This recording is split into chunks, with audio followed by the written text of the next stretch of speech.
Bon, il y a maintenant 8 mois sur la chaîne, je vous avais dit ça. Mon objectif à moyen terme, on va dire pour dans quelques mois, ce serait de réussir à faire 5 répétitions à 140 kg. Et aujourd'hui, je suis plutôt content puisque j'ai réussi à atteindre ce 5 fois 140 kg au squat. À l'époque, j'étais simplement à 5 répétitions à 115 kg. 115 kg. Où vous allez voir une amplitude, on va dire modérée, c'est-à-dire que je ne vais pas venir descendre tout en bas, dans un objectif tout simplement de cibler plus les quadriceps et les fessiers. Mais avec ces mois de travail, sans rien lâcher, à raison de 1 séance de squat par semaine, j'ai atteint cet objectif. Je vous mets tout de suite la vidéo.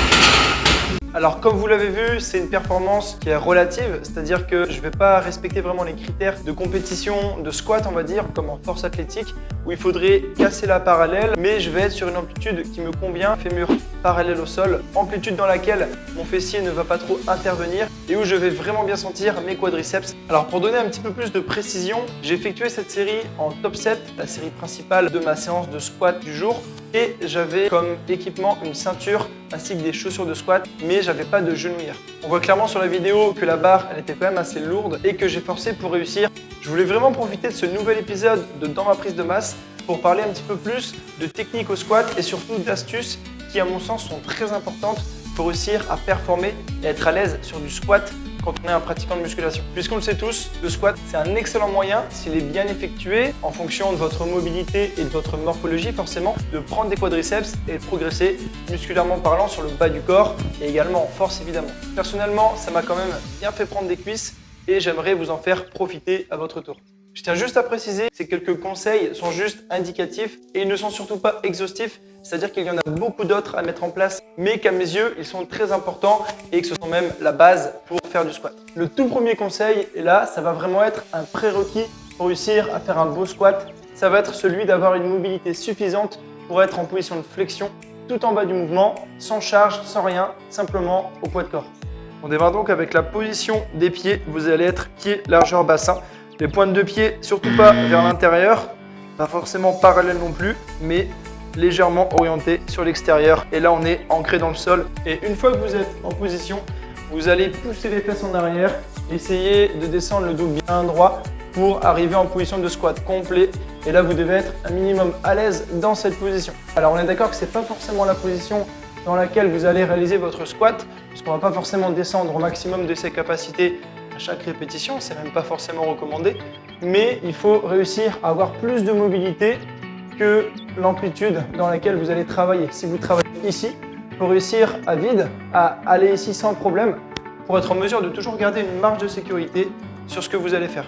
Alors bien évidemment, ne vous inquiétez pas, une bonne position de squat et surtout une bonne mobilité en squat, en full squat, ce qu'on appelle en ATG, ass to grass, fesses au sol, c'est quelque chose qui est difficile à acquérir au début, du moins ça dépend bien sûr de votre profil, si vous êtes plus ou moins souple, si vous êtes plus ou moins raide, mais en général il faut quand même du travail et pour ça il y a 3 exos très simples que vous pouvez mettre en place pour vous aider à travailler cette mobilité. Le premier éducatif pour réussir à atteindre une belle position de squat, ça va être de travailler de nouveau pied, largeur bassin, pointe de pied sur l'extérieur comme on a vu juste avant. Et là vous allez descendre le long du mur comme ceci et rester dans cette position en essayant d'avoir les fesses vraiment basses, en essayant de plaquer le dos.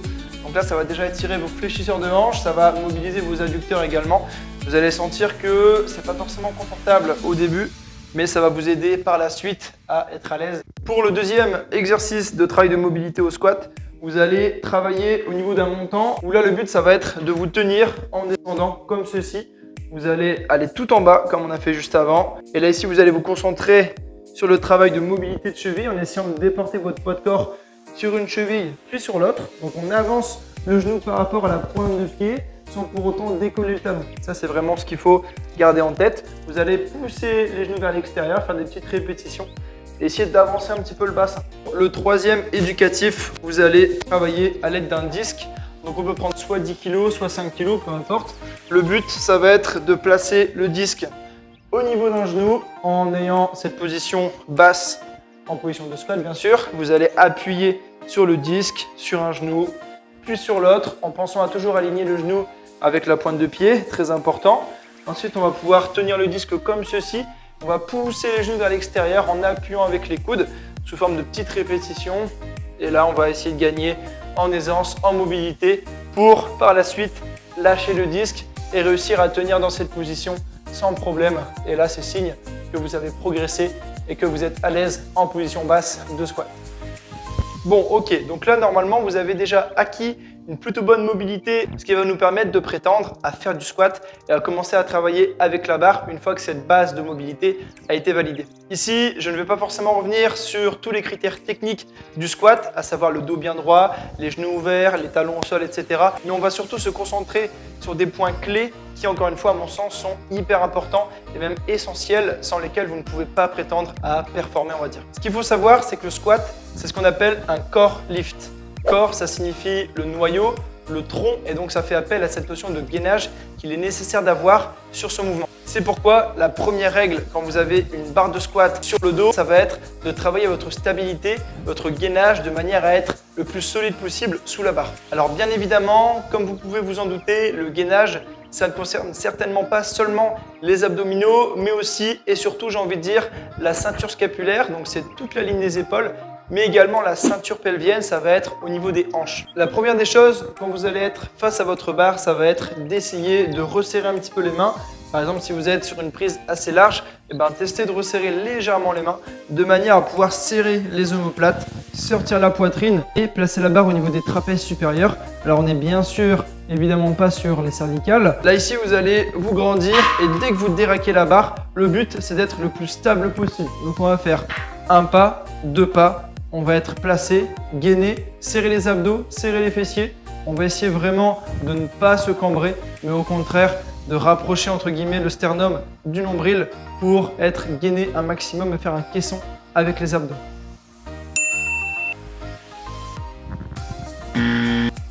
Une autre erreur aussi, ça va être de casser les poignets, ou au contraire de ne pas bien les positionner.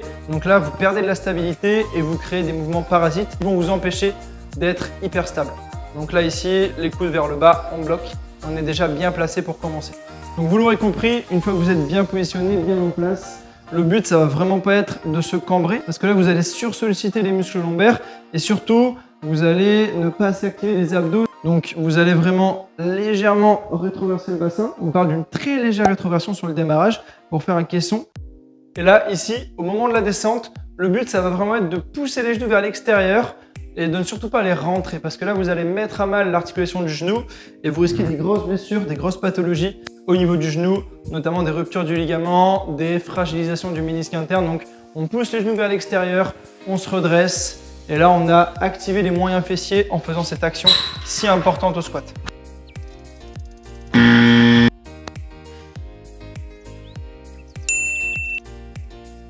Gardez ce caisson et vous remontez, c'est-à-dire qu'en fait, pour faire plus simple, on va être en apnée au départ du mouvement. Vous prenez votre air, vous bloquez, vous maintenez l'air dans le ventre, on ne se cambre pas et on repousse de manière très dynamique sur la montée en soufflant sur on va dire la dernière portion du mouvement. Vous êtes ici en apnée et là, sur la dernière partie, on expire un fin filet d'air avant de re-raquer sa barre. Au niveau du ventre, vous le savez peut-être, le but c'est vraiment pas de rentrer le ventre, mais au contraire ça va être de le gonfler pour pousser dans la ceinture et vraiment faire appui, faire caisson comme on dit, avec les abdominaux et tous les muscles autour de la sangle abdominale. Le gainage c'est vraiment un point clé pour le squat et ça englobe absolument tout le corps, donc il faut se rigidifier de partout si on peut dire. Pour être sûr de bien comprendre tout ça, je vous fais une répétition à oublier et une répétition à faire avec les corrections techniques juste après.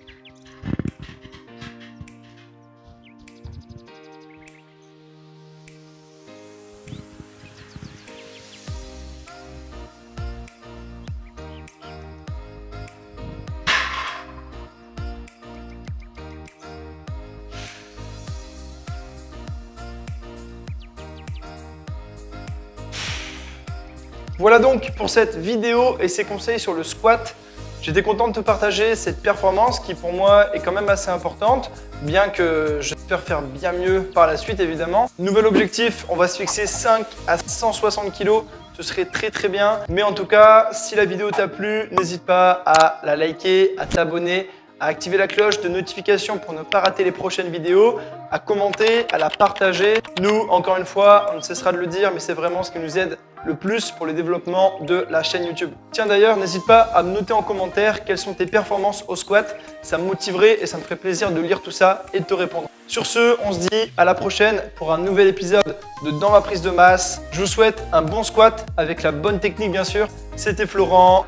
Salut à tous.